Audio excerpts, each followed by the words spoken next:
Muri iki kinyejana tugezemo umubare w'abantu batunga smartphone ugenda wiyongera umunsi ku wundi, ariko hari benshi batunga smartphone batazi kuyakoresha cyangwa se batunga smartphone bagahura n'ibibazo bigiye bitandukanye, ariko ntabwo tujye kureba ibibazo nyamukuru bahura nabyo, ahubwo tugiye kukwereka uko noneho ushobora gukoresha smartphone mu gihe ushatse gucuranga radio bakagusaba gushyiramo ecouteur. Ni ikibazo kitoroshye kuko smartphone z'ubu ngubu nyinshi zisaba ko ucuranga radio ari uko ushyizemo ecouteur. Ubundi impamvu bagusaba gushyira ecouteur muri telefone kugira ngo ubashe kumva radio ivugira hanze cyangwa se isohora amajwi, nuko telefone y'ubwayo idakoranye na antenne ibasha gukurura iminara cyangwa se amasheni ya FM. Ibyo rero nibyo tugiye kurebera hamwe muri iyi video. Wowe icyo usabwa nta kindi ni ukureba iyi video kuva itangiye kugera irangiye kugira uze kubasha gusobanukirwa neza uko bikorwa.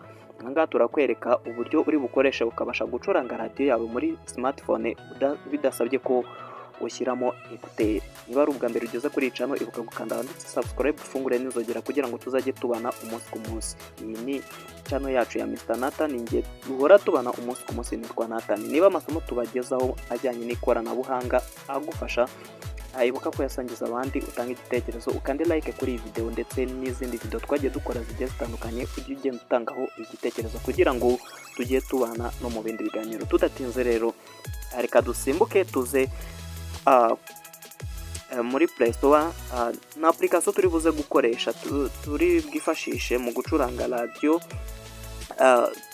bitagusabye Kuteri. Gusa irakenera internet nkeya kuko iyi application iroroheje kuyikoresha ndetse kandi ni nziza cyane, itwara megabyte nkeya ku buryo ku giceri cy'ijana ushobora gucuranga umunsi wose cyangwa se iminsi ibiri kuko itwara megabyte dukeya. We tugendana step by step, ntihagira akantu utarutsa kugira ngo uze kubasha gusobanukirwa. Reka tuze muri Play Store turebe iyi application yitwa Simple FM Radio.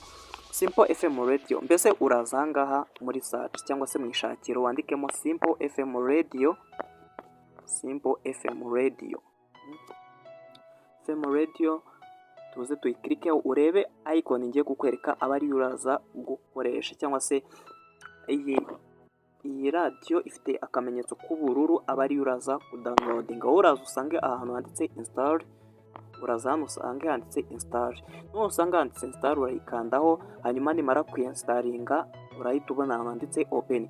Numara kubona ahantu handitse open, then uraza uyifungure nyine aha ngaha.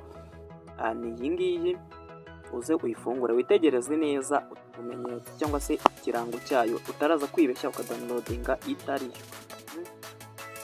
Iyi ngiyi ifite akamenyetso k'ubururu, uraza uhita ukanda open. Numara gukanda open, aha nkwibutsa ko radio zose zo ku isi waba uzi urazisacingamo ukazibona.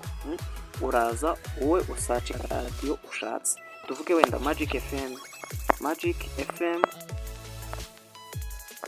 tuze tuyisacinge gutya. Iyo umaze kuyisacinga uyibonye nyine kuko haba harimo Magic FM zigiye zitandukanye, ureba neza uritegereza ukareba niba ari iyanga mu Rwanda. Kiba cyiza iyo umaze kuyibona ari iyanga mu Rwanda, wituza ugakanda kuri aka kantu k'akanyenyeri kugira ngo yadinge mu favorite, ubutaha utazongera kujya kuyisacinga. Ugahituza nyine radio yose ubonye ukaza hano kuri favorite, sorry gato ahangaha ukayadingamo gutya. Reka tuze wenda kuri Kiss FM dusacingemo na Kiss FM. Kiss FM turebe ko tuyibonamo, ukareba barimo amaradiyo menshi cyane. Yo bigenze gutya wandikaho Rwanda kugira ngo location ihitiza, ukayituza kuri kakanyenyeri kwicuranga, uza ku izina ryo radio ukayemeza. Hano urabona hasi iri kugira, ntago tuyicuranga bitewe nuko ashobora kubaho ikibazo cya copyright ugasanga biteje ibindi bibazo.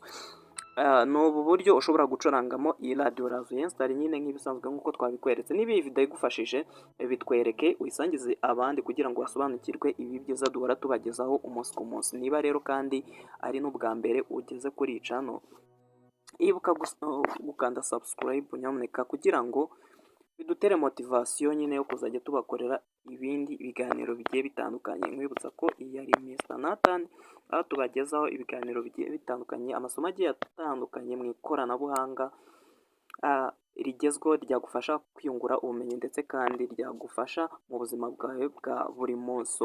Tuzasubire mu biganiro by'ubutaha. Ciao ciao, mukomeze kugubwa neza aho muherereye hose.